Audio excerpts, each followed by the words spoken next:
to move on because I do not want to hold it up any longer because the next speaker that we have, the presenter that we have coming up, is a dynamic woman doing a lot of great work for the city of St. Louis and our region. I am so excited and privileged to have her here. Um, she is the Director of Racial Equity Capacity at Forward Through Ferguson. Um, Her bio, I know, is on the screen, but I wanted to point out that she has received awards from Deluxe Magazine and Annie Malone as well, because she's a powerhouse. So I will not take any time because I want you guys to really listen to what she has to say. I am introducing to some, maybe some to others, presenting to others, Faybra Hemphill from Fort Through Ferguson. And I will let her take it over from here. Welcome, Faybra. We're so happy to have you. Thank you so much for that introduction. Like, it always feels weird to me when people introduce me like I'm some kind of like important person or whatever, but I'm just super regular. So I just try to show up and do the work and try to be decent at my job and do the things that I say I'm going to do. So here with you all today, I do have like a 30-minute presentation prepared for you all. Hopefully it will just take 30 minutes, but I will say, facilitators, please keep me on time. So if I need to wrap up, let me know what I need to wrap up. The resources that I have listed towards the end of the presentation are mostly resources that are on our website, or they're open resources that other organizations have made available. So I will not share this whole slideshow with you, but I'll make sure that you get the toolkits that are listed towards the end of the presentation. So, like it was said, I'm Faybra. I work with Forward Through Ferguson. Although I'm newer to Forward Through Ferguson, I'm not new to the work of racial equity capacity. So I've worked in the education field as well as helping small nonprofits start up over the past 12 years now, actually. So my whole career since schooling, since undergrad and grad school, has been dedicated to education and capacity building around how to do more faithful racial equity work with a systems change lens. So what brought me into that work was actually working with children, being a teacher. I was a teacher for several years, and what I quickly saw is that the systems are set up to fail our children. And if that's the early experiences that people get, feeling like they're set up to fail, then it makes sense where we are as a culture and as a society, when even our early experiences have taught us that the systems are not working. So that's what brought me into the work. I will share my, and I think I just put myself on mute, which is odd, but I don't think I was saying anything, but I'll share my screen and just kind of click through these slides for you all. Though PowerPoint is not my favorite, it's what we have to do now just to make sure everybody is talking about the same thing. And hopefully you can not see my speaker notes. Okay, so sometimes what we like to do, as what we call ourselves catalysts instead of employees or consultants at Forward Through Ferguson. So if I use the word catalyst, that's what I mean. So FTF staff members are catalysts. We always like to start our presentations with a little bit of level set, just to try to be really clear about our purpose. So Forward Through Ferguson exists to act as a wayfinder. We do not want to exist as some kind of new premier diversity consultant. That's not why we were founded, and that's not how we operate or seek to exist, though we do acknowledge that we do have some opportunities for learning. So workshops that look kind of similar to diversity and inclusion. Being a diversity trainer is not what we seek to do.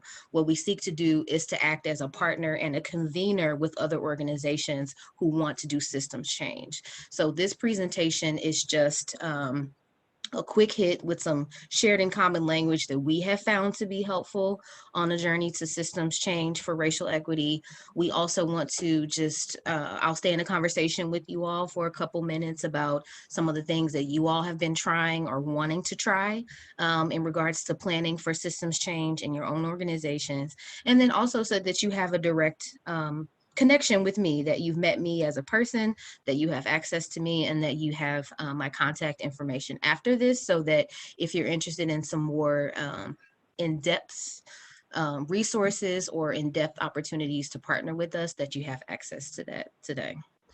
And so we should also talk about, so then what this presentation isn't, and we do this in all of our presentations, this is not just for you all, but that it's not, we don't design our education engagements to be like the one thing that you need to do to solve all of your racial equity problems, because what we know is that you cannot out-train racism, you cannot out-train or diversity train, you know, almost 600 years now of systemic racism of Black and Indigenous people and people of color in this country. So yes, you use common language and trainings as a starting place, but what we know is that there are more things that need to happen. So just know that this quick hit is one thing that you can do, but there are plenty more things. And so I will stop there. That is my level set. We like to use storytelling to help illustrate some of the reasons why it's important for us to think about systems change and policy change, as well as cultural changes in regards to racial equity impact. And so I'm actually going to tell you all one of those stories that we use to help illustrate some of the issues with dysfunction within organizations. Okay. So this story is actually about a fire. And if you've already heard this story, you're going to hear it again today. So stay with me during the story, that hopefully your colleagues will also have the aha moment that a lot of people have when they hear this story. All right. So the story is about a fire. And the first sign of this fire is that there was a burning tissue at the bottom of the Piccadilly escalator. Ooh. So the Piccadilly escalator is an old 5-story escalator with wooden stairs that is in the massive King Cross subway station of the London Underground. So early in the evening of November 18th, 1987, a passenger told a ticket taker that he'd seen a burning tissue. The ticket taker immediately left his position, rolled down the escalator, and then just put out the smoldering wad of tissue with a rolled up magazine. But he didn't investigate any further or try to figure out if that burning tissue was connected to any other problems. He didn't tell anyone else about the burning tissue, and he definitely did not mention the word fire. That was something that you just didn't do in the underground unless you wanted to send thousands of people into panic. And so, of course, he didn't want that. So he quietly just returned back to his post, because looking for fires wasn't his job.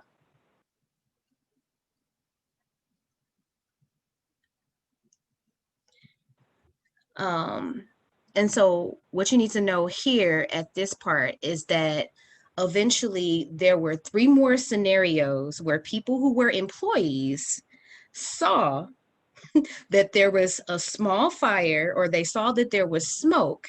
And what they did was quickly try to fan the smoke or call someone or tell somebody else that there was a fire, instead of figuring out where the fire was coming from, and that they also weren't able to locate who they felt was really the appropriate person to let them know, hey, there's a fire here. So eventually, after 3 or 4 attempts of employees, somebody eventually put in the signal to the fire station that there was a small fire at King's Cross. So now the safety inspector is here, and he went into a hallway that led to the escalator's machine room. And this is all 15 to 20 minutes after the first moment that the fire was spotted. So the safety inspector saw all of this, but didn't immediately call the fire station because he didn't see the smoke himself. So he's still trying to verify that there's even a fire to begin with. And so I'm just laughing at this because I see patterns like this happening in St. Louis all the time in different instances. But so he still didn't report that there was a fire anyway. So at 7:36, 22 minutes after the first employee had alerted the flaming tissue, this is when the London Fire Brigade was finally notified that that small fire at King's Cross had actually happened. So in the passageway where the safety inspector was, now mind you, he was down here. There was a set of controls where the sprinkler system was designed to fight escalator fires. Now, 2 years earlier, the London Brigade had written to the operations director telling them there's some issues with some of the subway workers' safety habits. And so he says that I'm concerned and I cannot urge too strongly that clearly instructions have to be given to employees of the London Brigade without delay because this could save lives. So the safety inspector, once again, who's the expert or the leader of this, says that, you know, I never saw that letter because it was given to somebody else. But basically what the person above him said is that if you want to give feedback to my people, I'll gladly give feedback to you. So the people who needed to know how to use those sprinklers actually never learned how to use them. So that safety inspector walked right past those sprinklers. Meanwhile, the fire is still growing.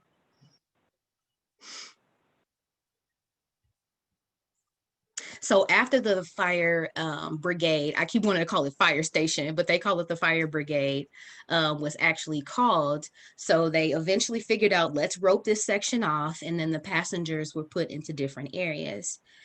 But each time a new train came into the station, there was a new gust of oxygen brought into the station. And this was only fueling the fire as they're still trying to figure out what's going on.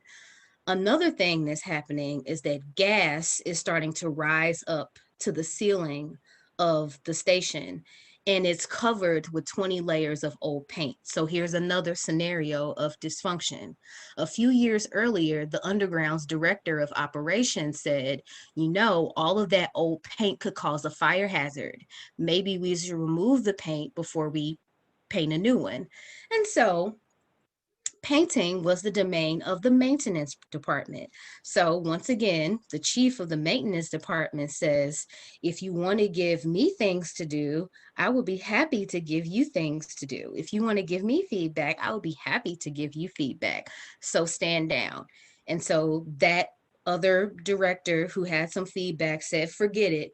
So meanwhile, because of that, there's fire gas growing on top of this old paint. See where I'm going with this? So now it's 7:45. Another train arrives at the platform, pushing another gust of oxygen into the station. The superheated gases, along with the ceiling of the shaft, fueled by the fire and now sizzling paint above, reached a combustion temperature, or what we call a flashover point. And at that moment, everything inside the shaft, the paint, the wooden escalator stairs, and everything that could burn ignited into a blast. It was like gunpowder at the base of a rifle barrel. So a burst of flame shot out through the tunnel and into the ticketing hall, setting everything on fire.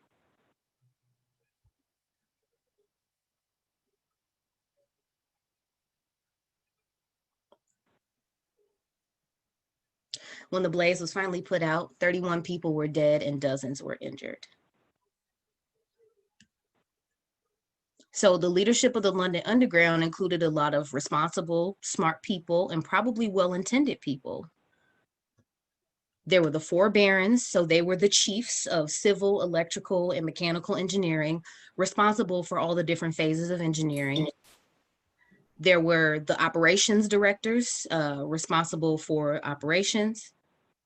And then there was the maintenance department, who was responsible for maintenance. And then also, who I mentioned before, the safety inspector, who was responsible for safety inspections.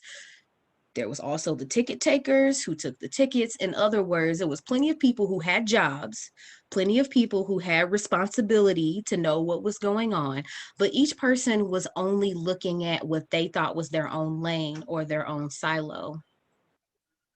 And so what this means is that nobody felt that they were responsible for taking a step back and looking at how those systems worked or didn't work together. So what this also means is that nobody saw themselves responsible for passenger safety, for making sure that the passengers' lives were safe as they were riding the trains. So while in theory, passenger safety was everybody's responsibility, in practice, it was nobody's responsibility. And so simply passenger safety just fell through the cracks. So, like I said, the London Underground leadership was filled with smart people with the best intentions who were seemingly subject matter experts on specific things. And nobody planned to send a giant fireball bursting up the escalator shaft and burning up everything's in its path and taking people's lives, right? None of them planned for that. But all of those conditions that I described, the lack of communication, lack of collaboration, lack of shared responsibility, and also some ego issues, as you saw, which came up too, those are the things that created the underlying conditions that set the stage for the fire at King's Cross. And so, though none of those people actually created the fire, they didn't fireproof the station. And not fireproofing the station is ultimately what cost people their lives and ended up changing the London Underground's reputation forever. So, and what we like to say is the leadership of St. Louis is filled with smart, responsible, well-intended people. In 2014, nobody planned for a police officer to shoot and kill an unarmed Black teenager in Ferguson, or for the massive protest movement that came out of that, or for the militarized response to that protest. And they definitely didn't plan for Ferguson in St. Louis to become a national shorthand and leader for racial unrest and uprising, and yet all of those things happened. So, and the conditions that the Ferguson Commission described in its report, which I was saying a little bit about that earlier, that is also what set the stage for Ferguson. So lack of collaboration, people staying in their own lane, people thinking that they're just doing their jobs, all of those things over time set the stage, in addition to systemic racism, which is what caused 2014. And now we're here in 2020, and some of the same things are still happening. So in 1987, passenger safety fell through the cracks. And in 2016, up to 2020, racial equity is falling through the cracks. People don't think of it as their job to do racial equity work or to think about racial equity work. So as I said before, in 2014, the Ferguson Commission was created to do a thorough, wide-ranging, and unflinching study of the social and economic conditions that impede progress in the St. Louis region. And we came up with those 189 calls to action. So fast forward to 2020, we have this plan. We have a small amount of institutions who have aligned with it, but there are still people who are asking, well, where's the data and what should we be doing? When 500 people in the St. Louis region met in 2014 to compile that data and to discuss those very things. And so just inviting you all to continue to read more about the Ferguson Commission report and to take a look at those calls to action and to try to identify within your own area of expertise one of the ways that you think that you can impact some of that work or some of those calls to action. So some of the language that I've already used before is racial inequity and racial equity. We define racial equity as a state in which outcomes are no longer determined by race. And although that is a very simple definition, it is not simple to do just because the definition is succinct. Okay. So racial equity is often used synonymously, sometimes with diversity, equality, and inclusion, but there's a lot of nuance here and some key differences. So racial equity is more than just diversity. Diversity means that you're making sure there's a lot of different types of people in the room. And it's more detailed than inclusion, which means making sure that once they're there in the room, that they feel welcomed and are included in some decision making, but it's still not exactly the same as equity. And even equality. Equality means making sure everybody gets the same thing, which doesn't take into account all of the moving parts that are needed to make sure that racial gaps are closed, that racial inequities are addressed at a macro scale, and that there are clear measures of accountability that center people of color, and that there's sustainable opportunities for restorative practices within our systems. So that's why we say racial equity instead of diversity. That is why we say racial equity instead of equality. We also speak about racial equity as a movement that has to be done with the systems change lens. Racial equity has to happen in more than just people deciding that we don't want to do racism anymore, right? Because there are plenty of people, good, normal, nice people who know that racism is wrong, who know that hating people for their race or their skin color is wrong, right?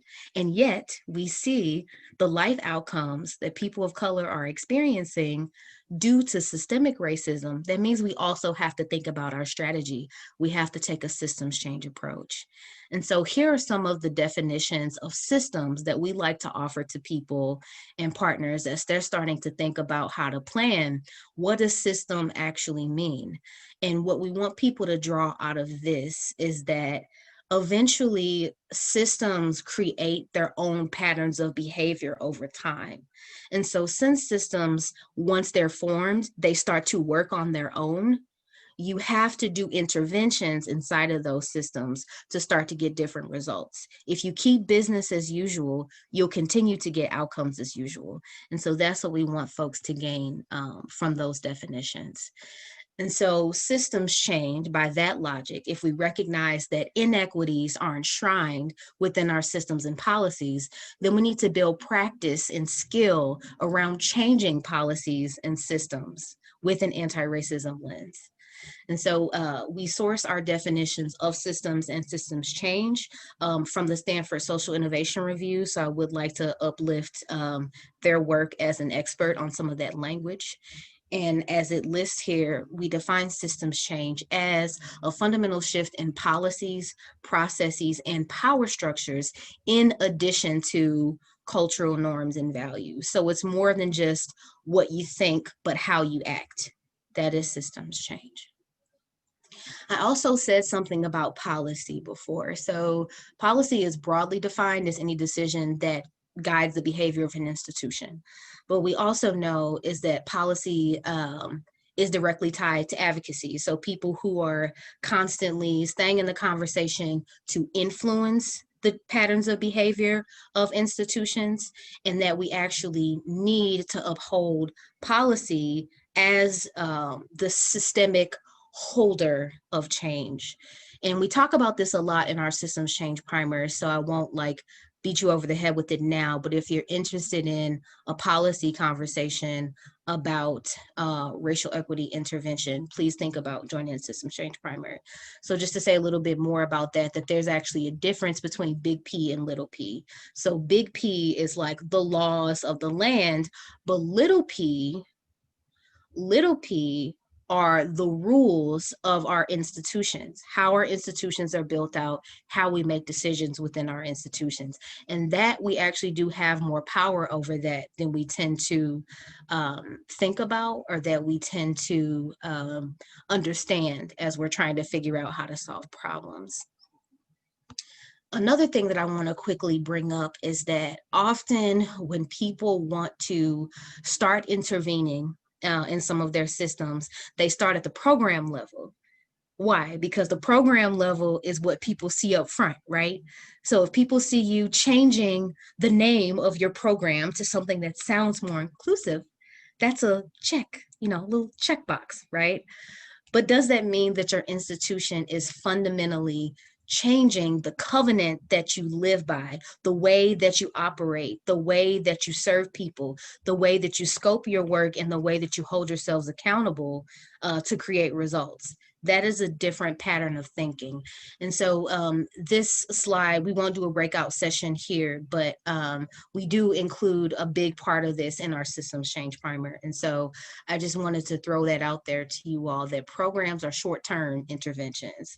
And I hate to call them bandage solutions, but sometimes they do end up acting as bandage solutions. When you look at the bigger picture, you should also do the parallel work or the prioritizing of policy change, because that's what really sustains your impact.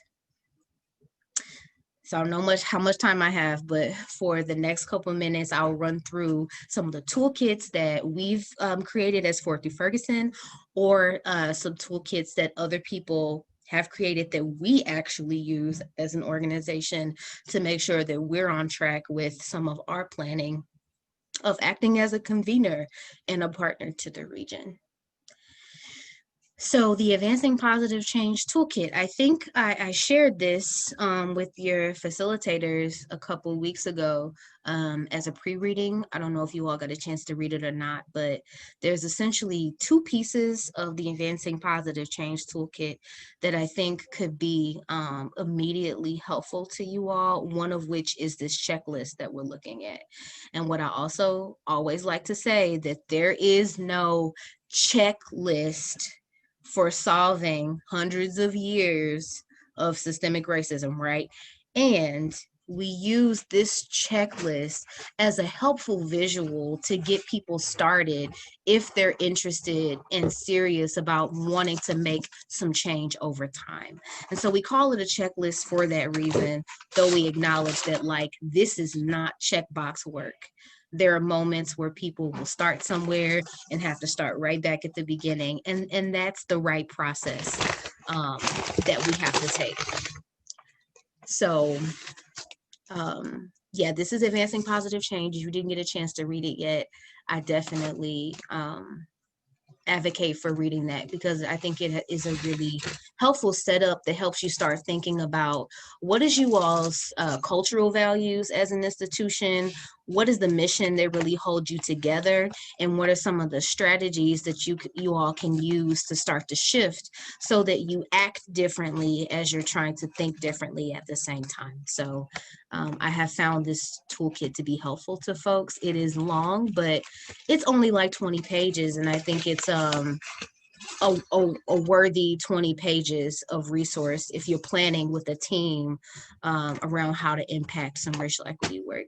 So for an additional tool or toolkit, this path to racial equity is listed inside of the Advancing Positive Change Toolkit. And we use this matrix to help people, leaders, and organizations start to really self-identify where they think they are on the path to racial equity. And so we acknowledge that there's, it's not necessarily that it is a linear path, but that we visualize it this way just to help people organize their thinking, but that we move from an awareness stage to an understanding stage and an analysis stage, and then to a transforming stage. So you can't jump past the awareness and analysis stage to get to transforming, because both of those stages in the beginning are critical to how you really form your work in an authentic way. So we also offer this kit as a tool for organizations to self-assess where they think they are. And we do talk about these more in some of our trainings, but I have to keep going because I only have 30 minutes to share these things. Another resource that I have found to be really helpful is the Sustainable Equity Development Goals. We actually worked with Moorhead Kane Fellows who took aspects of the Advancing Positive Change Toolkit, and they iterated a more specific plan that helps you figure out some more robust action planning for racial equity work. So it gives you like a 5-point plan, and for each area you have like 5 intervention points, and then there are metrics that come along at the end. So how do you know you're successful with this point of the change that you wanted to make?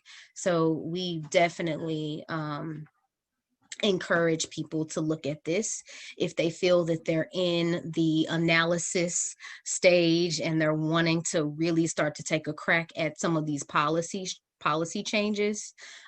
This is where the Sustainable Development Goals is introduced here. So take a look at that if you all think that you're ready for the action planning phase.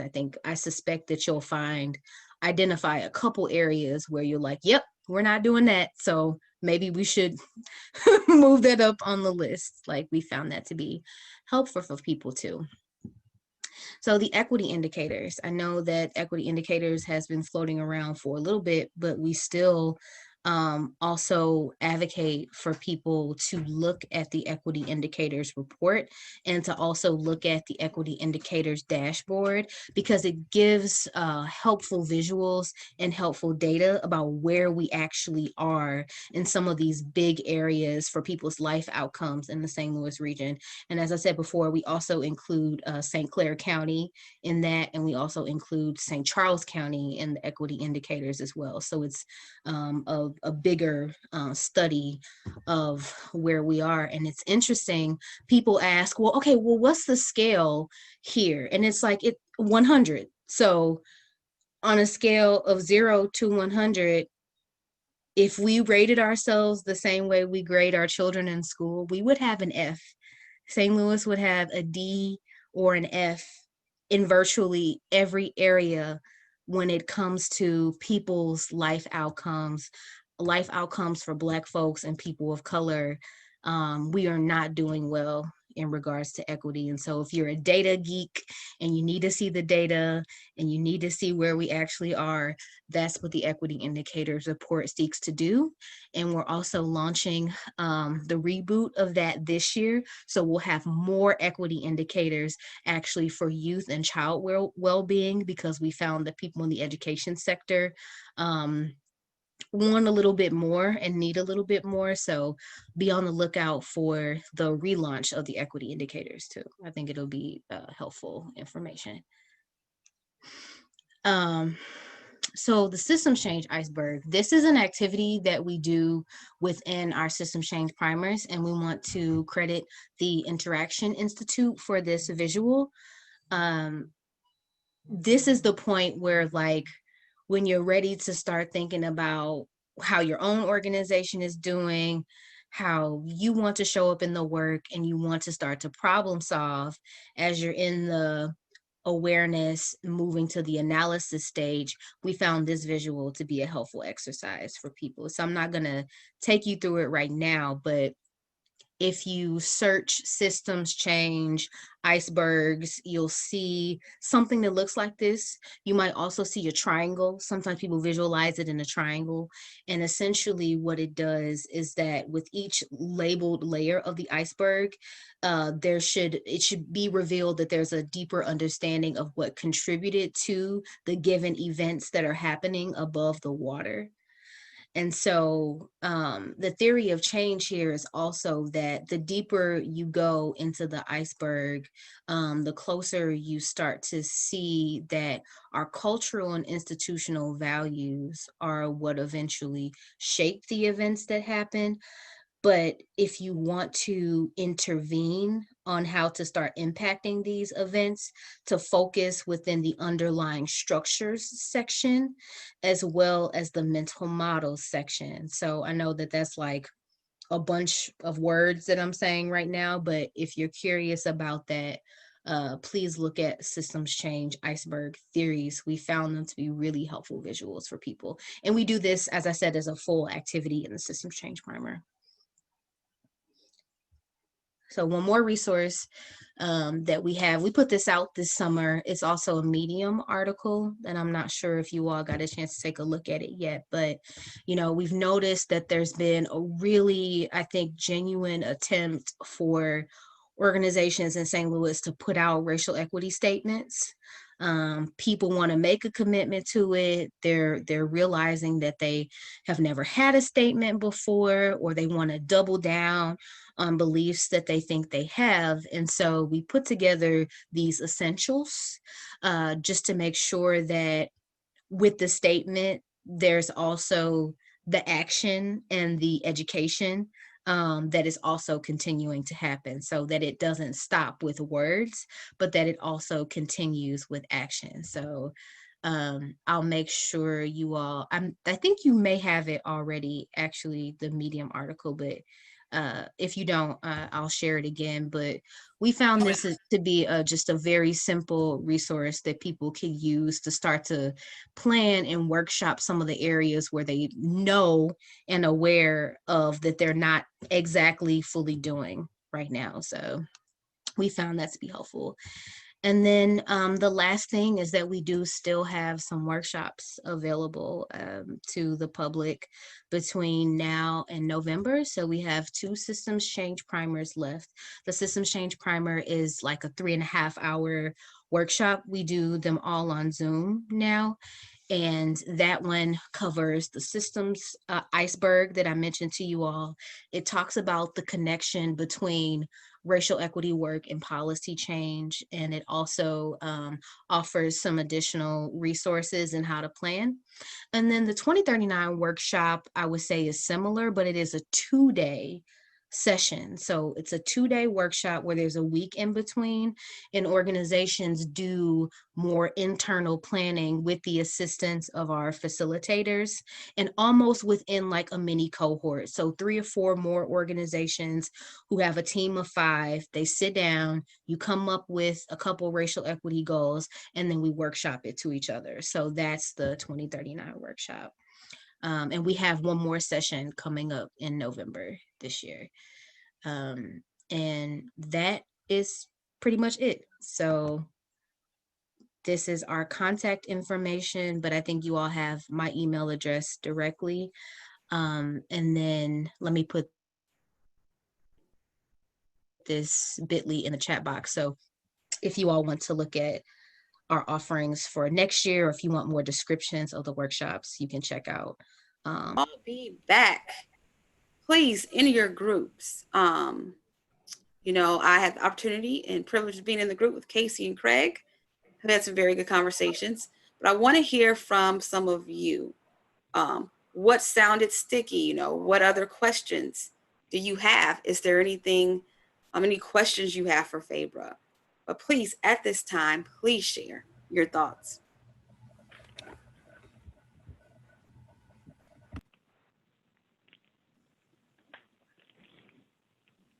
I don't know who's in the group. So I love this. So when people do not answer, I love to call on people. You guys are all leaders, and I love you so much. So I want to just call on somebody to share with me. And I usually do this to somebody that I am really close to. I'm going to call on Sarah Kennedy, because she's my friend.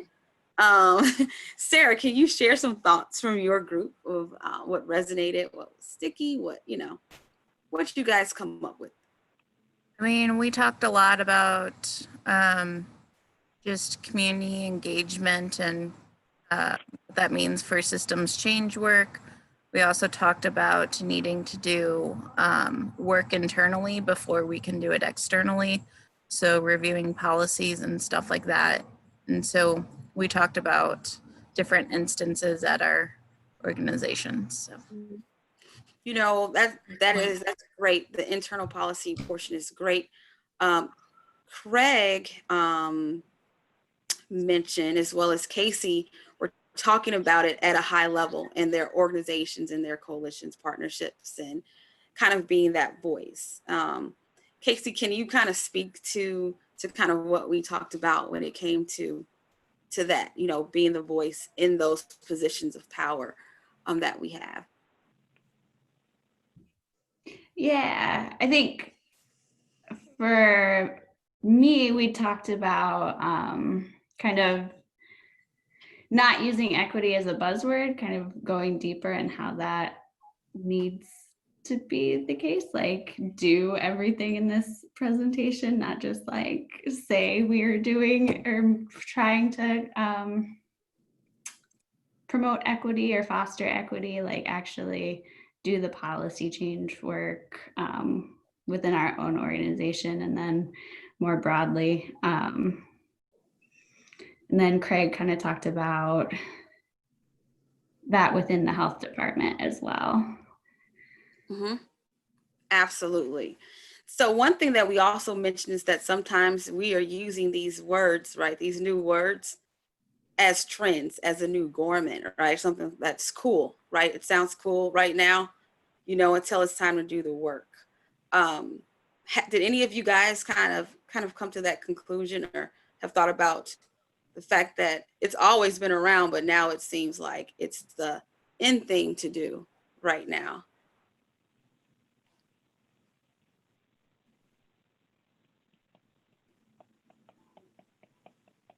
Perfect. Well, is there any questions for Faybra before we Either move from your on? breakout group, either from your breakout groups or something that you're kind of, Mhm. your mind around within your coalition work.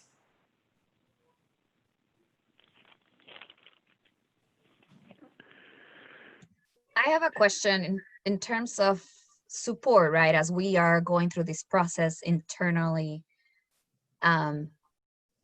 is there such thing as a support group, right? Where we can run through hiccups that we are experiencing or expecting? That's a great question. And is it Polly? Great. Faybra chatted out the systems change primer and their upcoming workshops. And I know that they create some amazing learning opportunities to really dive into a lot of the resources, and that's led by Faybra. So we're lucky to have her here today, and would love to see any of your all's faces in her upcoming trainings as well. And Brene is going to be kicking off our Thread learning cohort, which is a yearly kind of additional learning opportunity that we have in addition to our member meetings. And this year you all voted to focus on diversity, equity, inclusion, both in terms of the outcomes that your coalitions are working on, as well as the space that you're creating for your work. So that's going to be. Yeah. Also, Polly, Forward Through Ferguson has a racial equity roundtable that serves that purpose as well. We have a full cohort for this year, but we'll likely start recruitment for next year's cohort, like around maybe January, February, something like that. And then we're also considering launching an education and youth advocacy racial equity roundtable too, specifically for educators. So there could be 2 cohorts for next year too, as support groups, depending on what you do in your organizations. That is awesome. That's awesome. And like Kylie said, we're, us together here at Thread, we are a peer learning group. We are a support group in and of ourselves as well. So feel free to always use us, as that support as well. So in the sake of time and business, we are going to move on. If you have any questions, please send them directly. You can send them directly to Faybra, or you can send them to me and Kylie. We can get them to Faybra as well. Or if there's questions that's not have anything to do with that, it just has something to do with Thread in general, please don't hesitate to let us know. So Kylie, I'm going to have you pull up the business slide. We're going to move and get to the business. I am going to try my best to get you guys. Sure thing. See you later, Faybra. You leave. Faybra, thanks again. We know you got something as the next step. Take care. See ya. So we are going to get to the. Give me 1 second. I am. Let's see here. Okay.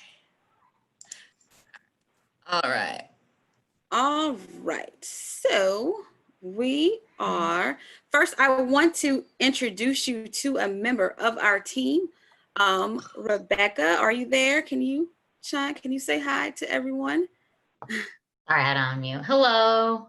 Hi. So Rebecca, tell us a little bit about yourself briefly and why you are here. So I'm actually a student at UMSL. It's my last year, senior year. And my major is social work with a minor in psychology. And my interests kind of include, like in social work, like community building or social policy and like minority race related issues, and like immigration. So I feel like this organization kind of falls into that and works well with my interests. So I'm excited to be here. We are excited to have you. Me and Kylie are very excited. She will be working with me and Kylie at SEAC, which is, of course, you know, Community Innovation Action Center. I'm here at UMSL, and so we are so excited to have you, Rebecca. Thank you for joining us today as well. So as we move on, the first line of business is that we are having a diversity, equity, inclusion cohort coming up. It will start in the fall, in the middle of September is when we are set. You will get an official launch date for that coming soon. We're going to be taking a very deep dive into the DEI conversation and how it impacts our partnerships coalitions. We will continue to incorporate tools, case studies, and more importantly, your personal and lived experience that you believe will be a value add to anyone who may be facing similar issues or issues that you've overcome as we do this together. So, please, we sent out a survey. You will be getting another survey and an opportunity to register for that cohort coming shortly. And we've had a number of you sign up, which we're really excited about. And so you'll be getting a follow-up email from one of us coming up soon to get the dates scheduled for September, October, and November. Perfect. All right. Next, our next line of business is. I'm trying to advance. There we go. Okay. All right. So next week, I am excited to be co-facilitating. You probably saw it on the screen briefly, but it is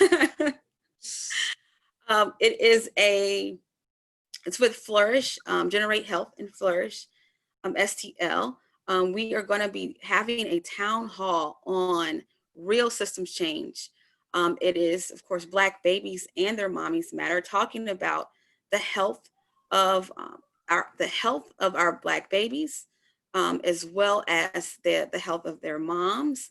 We are in partnership with the NAACP as well. I say we because I have the privilege of being a part of one of the Flourish committees as well. I will send out the link, the register link below. I will send that out again to all of you to register. So we're having 2 sessions. So the first one is at 10 o'clock and the next one is at 6 p.m. next Wednesday. We have some dynamic panelist speakers that'll be in the town hall with some very strategic questions. We hope that all of you can join as well. So I will be sending more information about that with Generate Health and Flourish moving forward.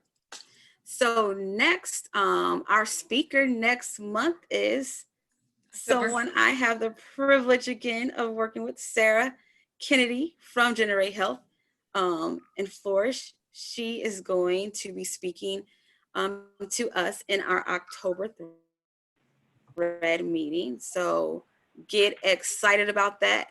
She has a lot to bring, a lot of great information to bring to us, a lot of good counsel for us. So that is who we are expecting for our October meeting. Sarah is on the meeting, which is why I also called on her earlier. And that date's October 21st, same time, 11:30. Perfect. In your package, or when we send you more information, we are talking to Dr. Paul Evanson, our great leader, about a podcast series. We want people like you people a part of our team, a part of that podcast series, and really looking at a problem-solving podcast series. So there is a survey out there about kind of some of those problems that you experience. What I will add to that survey is if you are interested in actually speaking on the podcast as well as your feedback. So any questions about that? But I do, if you can, want you to fill out the survey. We do want to hear from you and see, explore what questions you have about that as well. So next steps, before you go, you will have a session evaluation. We're going to put that in the chat box. Please fill out the survey for the Problem Solving Partnership podcast. We will send the link, the registration link out for the Flourish Town Hall next week. And we will have you fill out the link for the Diversity, Equity, Inclusion cohort for that registration as well. And all of that will be included in the chat, but we're also going to include that in our follow-up meeting notes moving forward. So Scott just chatted out the evaluation link. We really appreciate your feedback. We've transitioned these to Zoom, as you all have to do as well. So we just really value understanding what's working for you all and what you'd like to see in future meetings. We are planning on keeping our communications virtual until the end of the year, and we'll reevaluate then. And so that our next meeting will again be online as well. Same for the cohort. Perfect. Anyone have any questions before we go? Nope, we're good. Thank you again so much for joining us. I hope that it was impactful with our guest speaker, and we hope to see you in the Diversity, Equity, Inclusion cohort. You guys have a great rest of your day.